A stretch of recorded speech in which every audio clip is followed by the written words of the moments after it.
You are born into a thunderstorm. It is July 26, 1875. Lake Constance is black. The sky hangs over the village of Keswiil like an overturned inkwell, dark, merciless, absolute. Lightning splits the water white for a single instant, then the darkness closes back in, thicker than before. You scream, not from pain. Newborns don't know pain the way adults do. You scream because the world you've just crashed into feels too narrow, too loud, too full of other people's fears and other people's God. Your father, Pastor Paul Achilles Jung, lifts you with large, dry hands and whispers a prayer.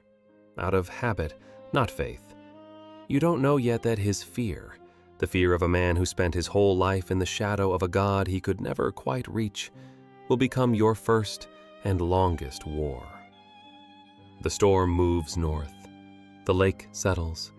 You remain. Around the age of 3 or 4, your family moves to Laufen on the Rhine, where the river bends sharply and howls at night like something alive. At the edge of sleep, in that thin, unguarded moment between waking and dreaming, you see a pit, a dark rectangle in the earth, stone steps going down, cold and damp.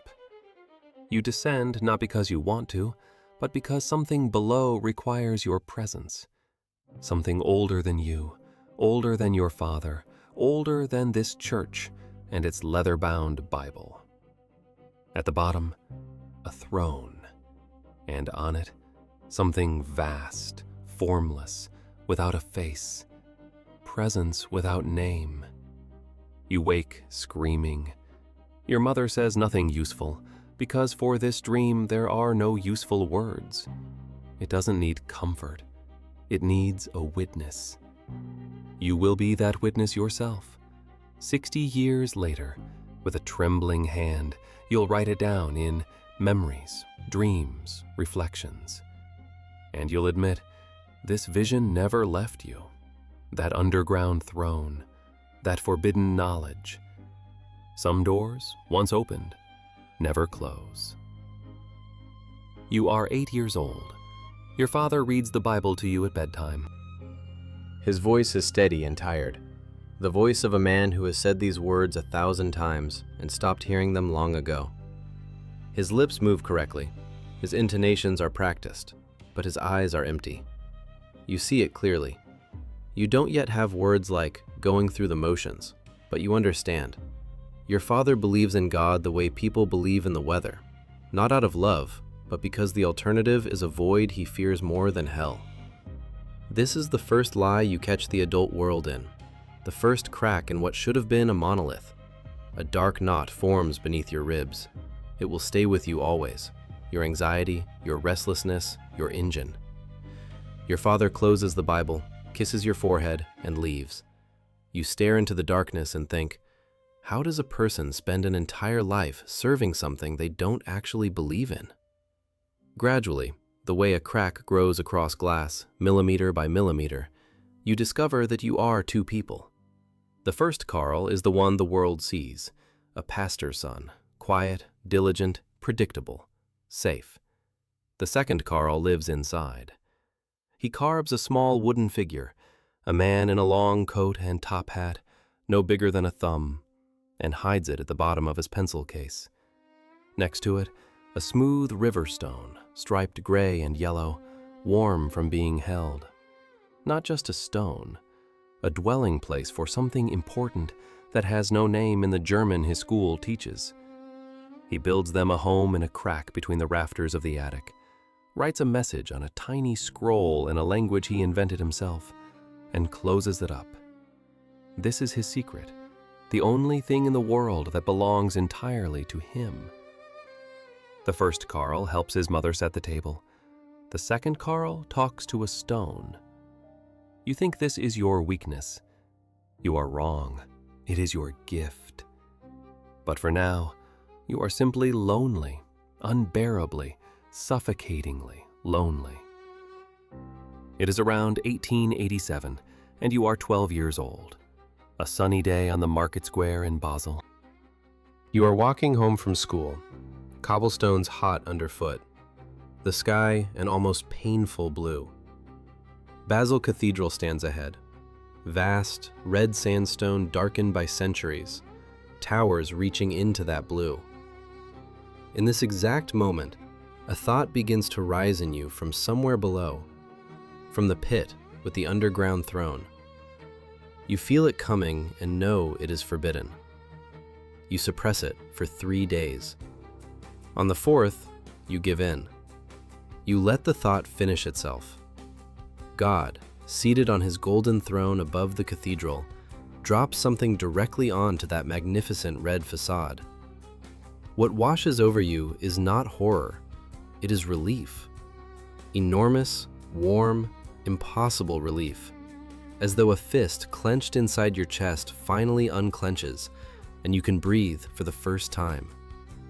The world didn't end. The sky didn't fall. The cathedral still stands. But something inside you has shifted permanently. You have learned, direct experience is more honest than any inherited doctrine. Your mind belongs to you, only to you. Shortly after, you are pushed on the school grounds. A fall. Head hits the cobblestones. Darkness. In the weeks that follow, you begin to faint without warning, and the doctors say, possible epilepsy. You are excused from school. In this sudden freedom, something revealing happens. You begin to enjoy it. No school, no need to be the first Carl. You read, you think, you sit by the river and watch the water move. Always forward, never back. This lasts months, until you overhear your father speaking to a friend, voice low and ashamed. What will become of him if I die? Not pride, fear, helplessness. This lands harder than any cobblestone. You go to your desk, open a textbook, and begin to read with ferocity. You never faint again. It was a lie, your first lie to yourself, and your first real honesty, admitting it and getting up. In 1895, the time comes to choose a path: medicine or philology, science of the body or science of the text. 2 dreams arrive in the final week. In the first, a skull in the earth, prehistoric, filled with gold coins covered in centuries of green. In the second, a dark forest with something glowing inside, something alive, something that breathes. You choose medicine, not because it's practical, but because the body is also a text. Disease is a language. Death is a question. Someone has to learn to read that language without fear, without hollow prayers, without empty eyes. At Bergholzli Psychiatric Clinic in Zurich, where you begin working in 1900 at age 25, the smell is disinfectant, boiled cabbage, and something else, the smell of hopelessness. The particular atmosphere of places where people are brought and left. At night, someone screams, long, monotonous, calling for someone who will never come. Your chief broiler offers no preamble.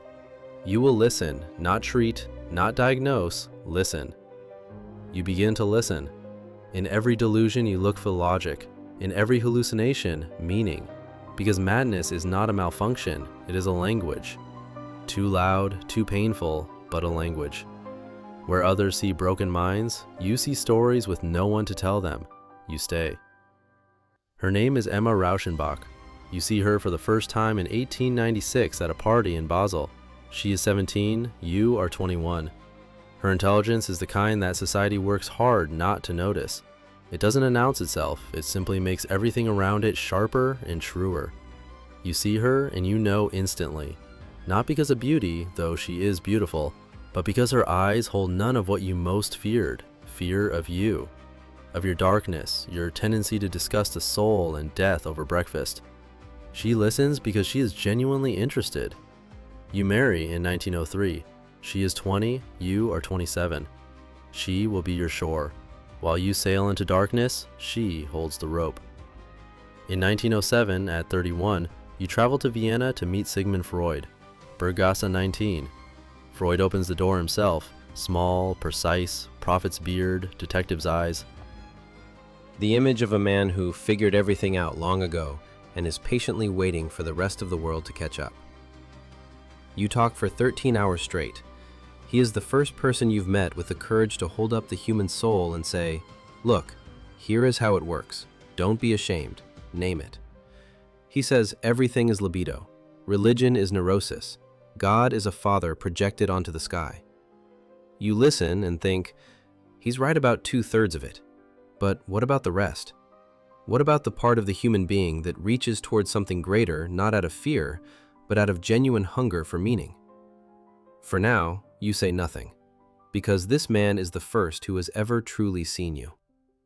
After a childhood of loneliness, after your father's empty eyes, this is almost unbearably sweet. At the doorway, Freud looks at you and says, almost pleadingly, "Promise me you will never abandon the sexual theory. It is the bedrock." Something contracts inside you. Bedrock is not a scientific term. It is what you defend when you have nothing left to defend. You promise. That promise will take 6 years to break free from. In 1909, on the steamship crossing the Atlantic, you and Freud are sailing to Clark University in Massachusetts. The morning ritual is to tell each other your dreams. One morning you describe yours, a vast house, many floors, upper floors bright and modern. The lower you descend, the older everything becomes. Medieval stonework, Roman foundations, a cellar carved from bare rock. In the cellar floor, a trapdoor. Below it, a cave. On the cave floor, skulls, pottery shards, ancient bones. Freud listens, then says, "The skulls represent a repressed death wish. Toward your wife, perhaps?" You look at him and realize you are already in different worlds, because you see not a death wish, but structure. The multi-story architecture of the human psyche. Personal history at the top, then family history, then cultural history, and in the deepest cave, something belonging to all of humanity.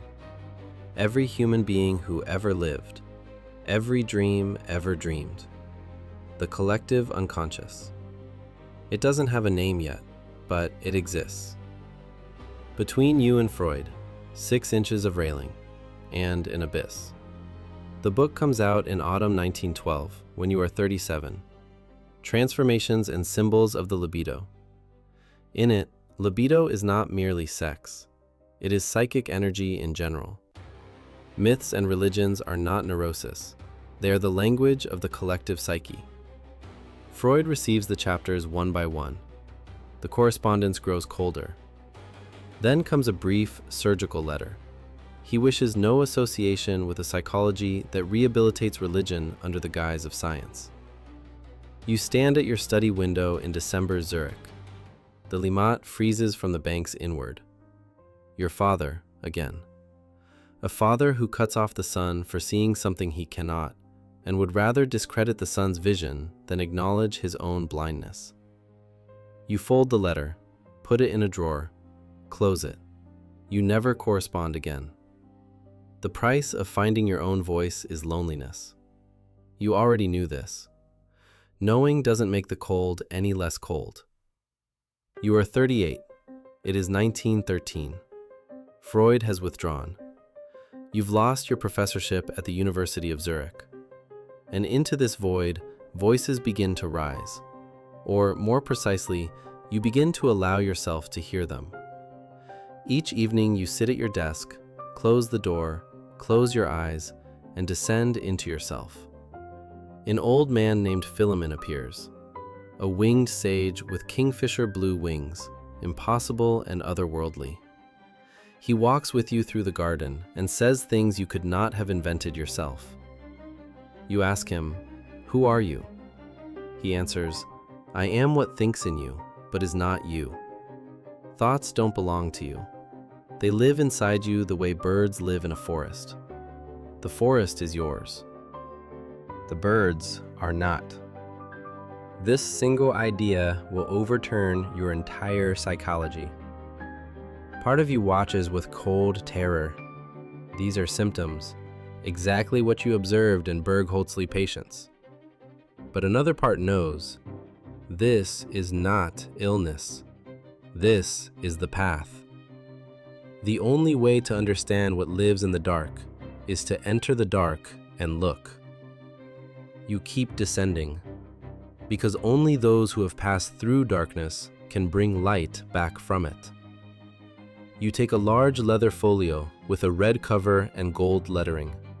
In careful calligraphic script, red and black ink, medieval Latin and German, you write what the voices say, record the dreams with the precision of a court transcript, describe the figures with the precision of an anatomist, and you draw. Mandalas, circular images that appear without plan, as if the hand knows things the mind doesn't. Monsters with human faces, gods with animal faces, scenes in places that don't exist, with people who never lived, yet more real than anything outside. This book is not for publication. It is your descent into the underworld, your dark night of the soul. It cannot be conveyed in a scientific paper. It can only be lived. You write it for 16 years. When you die, your family will lock it in a bank vault, afraid the world will decide the great Jung had gone mad. It will be published only in 2009, 47 years after your death, and recognized as one of the most honest documents of a journey into the human interior ever created. But now you write it for one reader, for Carl Gustav Jung, age 38, who lost his teacher and nearly lost his mind, and found something more valuable, himself. In October 1913, on a train to a conference, surrounded by orange and gold autumn Alps, you have a vision. Europe flooded with blood, rivers red, fields red, dead bodies from one horizon to the other. You grip the handrail until your knuckles go white. You close your eyes. You open them. The Alps, passengers dozing. You pull out a notebook and write it all down. Check mental status, rule out psychosis. The vision recurs all winter. A voice says quietly, "This is coming."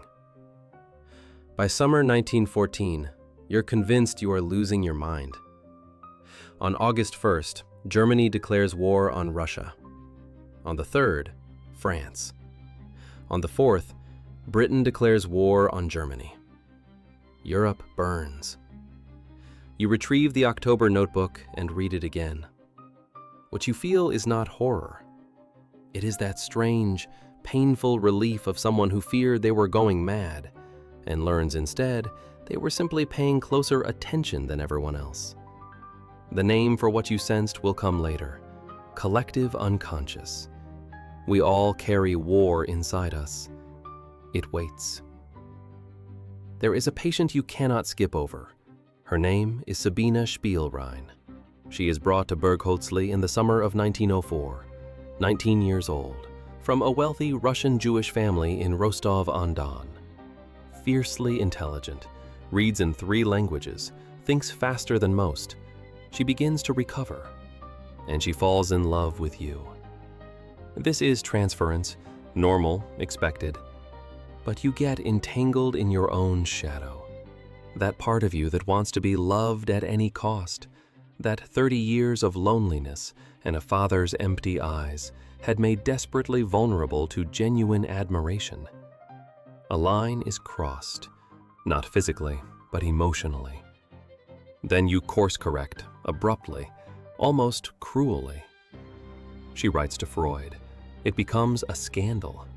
Sabina Spielrein goes on to earn a medical degree and becomes one of the finest psychoanalysts of her generation. Her idea, that the psyche contains a death drive, a destructive principle, will enter Freudian theory under the name Thanatos, without her name attached, without acknowledgement. In 1942, she is killed in Rostov-on-Don by German soldiers, along with her 2 daughters. This is your shadow, not a crime, but a human failure of the kind you spent your life teaching others to acknowledge, and acknowledged yourself only years later. Knowing the theory is not the same as living it. In 1921, at 46, you publish Psychological Types. In it, 2 words you give to human language, words so precise, so long needed, that the world accepts them immediately. Introvert, extrovert. Not diseases, not pathologies. Types, meaning architecture. The shape into which a person's psychic energy is cast. One draws strength from silence and solitude, the other from contact and crowds. Neither is better, neither is more correct, simply different. Before you, the world sorted people into normal and abnormal, outgoing successes and withdrawn failures. After you, no. After you, the quiet boy who talks to stones by the river has a name for what he is, and that name is not a diagnosis. In 1923, at 48, you buy a plot of land on Lake Zurich in Bollingen and build a tower with your own hands. Stone by stone, mortar by mortar, sweat on a professor's brow. No electricity, by choice. No telephone, no newspaper. Here you are Carl, just Carl, the second one. You cook over an open fire, split wood, draw water from a well, light candles. Your most important works are written here, where there is silence deep enough to hear thought arrive. On one of the tower's stones, you chisel a small inscription, Philemonis Sacrum, Fausti Penitentia, dedication to Philemon, the penitence of Faust. Your 2 poles, the wise old man from the abyss and the man who sold his soul for knowledge. You are both. The tower still stands. On a plateau in New Mexico in 1925, the Pueblo chief, Ochwe Biano, White Lake, stands facing east at dawn, still as part of the landscape itself. Through an interpreter, slowly, white men are crazy. You think with this. He touches his forehead. We think with this. He touches his heart. White man wants to conquer nature, but nature is the great spirit. You conquer it and die inside. Outside, you live. Inside, dead. You stand on that high plateau where red earth meets blue sky and feel something you haven't felt since childhood, since the river and the smooth, striped stone. Rightness. Your civilization severed itself from the body, from the earth, from the dark cave with skulls in the basement. It built a brilliant upper floor and bricked up the staircase. That is the road to collective neurosis, to wars, to empty eyes. You write Answer to Job in 1951. 3 weeks, in what doctors call recovery from serious illness, which you call the only time the internal censor falls silent. It is a slap across 2,000 years of theology. You say plainly what you felt since that afternoon outside Basel Cathedral. God is not simply good. God is whole. And whole means darkness and light both. Job is innocent. Job is right. The church recoils. Colleagues are baffled. You answer once with weary amusement. I am not claiming God exists. I am claiming that the image of God exists in every human psyche and exerts enormous force upon it. Whether something stands behind that image is a matter for theologians, not psychologists. In the book itself, you go further. You tell Job, the world is unjust not because you sinned. The world is unjust because that is a condition of existence. Meaning is not found when the injustice stops. Meaning is found in refusing to look away. Your central idea, the one for which everything else was preparation, is individuation, the process of becoming who you actually are, not who others want you to be, not who fear or loneliness has shaped you into. It requires, first and inevitably, meeting the shadow, that part stored in the dark corner your whole life, anger, envy, cowardice, shameful desires. Not fighting it, acknowledging it as yours, saying, "This is also me." Because a shadow that isn't acknowledged becomes fate. It becomes what you project onto others, what you see in your enemy and your neighbor, without realizing you're looking in a mirror.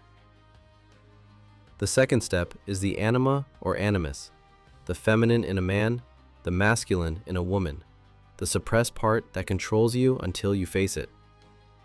And at the end, the self, the center larger than the ego, the point where the personal and the collective finally meet. Individuation is not happiness. No one promised happiness. It is wholeness, and wholeness includes everything: light and darkness, strength and helplessness, love and solitude. A father with empty eyes, and yourself, looking at that father and finally understanding he was frightened too. He didn't know either. None of us know. That is exactly why the journey is worth taking. Emma dies of cancer in November 1955. You have lived together 52 years, 5 children, 11 grandchildren. She wrote her own book on the Grail legend, quiet like her. She endured your absences to Africa, to America, into your own darkness, which was more real to you than the family dinner table. She endured Toni Wolff, another woman you loved for 20 years, whom you even brought into the house because you believe visible truth is better than hidden lies. She endured it not from weakness, but from understanding. You were larger than a husband. Not better, larger. The way a river is larger than its banks. She dies in a Zurich hospital. You hold her hand. One last time, she squeezes. You sit a long time after the hand goes still, just you and her and the silence that is now permanent. Walking out into November Zurich, you think, her silence was always worth more than my words. I'm sorry I understood that so late. June 1961, you are 85 years old. Outside, lilac, white, and violet. The scent comes through the open window, sweet, slightly dizzying, the smell of childhood and death at once. Your body is tired, the way a river tires when it finally reaches the sea. Your daughter Marianne sits beside you, reading aloud quietly, so there is a living sound in the room. You stare at the ceiling and think about the boy who carved a wooden figure and hid it in a pencil case. The pit with the underground throne. 13 hours talking with Freud. The voices that spoke through the nights. The Red Book and its mandalas. The chief on the plateau in New Mexico. Emma's hands, which will never grip yours again. About how long the journey was, and how inevitable. Then you say, quietly, without drama, I have seen real things. Marianne looks up. You close your eyes. In the night of June 5th to 6th, 1961, a storm breaks over Lake Zurich. The same kind of storm that broke over Lake Constance the night you were born, 85 years ago. Lightning strikes the old chestnut tree outside the house, the one you planted yourself, young, before you knew what would grow. The tree splits. You die in your sleep, quietly, as a man who saw real things. You are gone, but certain things stayed. Words first. Words he gave the language. Introvert, extrovert, archetype, collective unconscious, synchronicity, anima, animus, individuation, shadow, self, persona, mandala. These words are in every psychology conversation, every personality framework, every book about self-knowledge. But the words are the lesser thing. What remained is permission. Permission to be complicated. Permission not to know. Permission to carry darkness inside and not pretend it isn't there. Permission to descend into your own abyss and not call it madness. Permission to build towers with your hands, to talk to stones, to weep at an African sunrise. Every time you say, "This is my dark side," and don't hide it, that is him. Every time you have a dream and think, "That means something," that is his question, alive in you. Every time you build something with your hands, refuse to be who others need you to be. Descend into your own darkness and come back up carrying something you can't quite explain. That is him. Carl Gustav Jung. Son of a pastor with empty eyes, boy with a wooden figure in a pencil case, doctor who listened to those who screamed, traveler into his own abyss, man who built a tower with his own hands, the man who believed, every darkness holds a meaning, if only you are not afraid to look.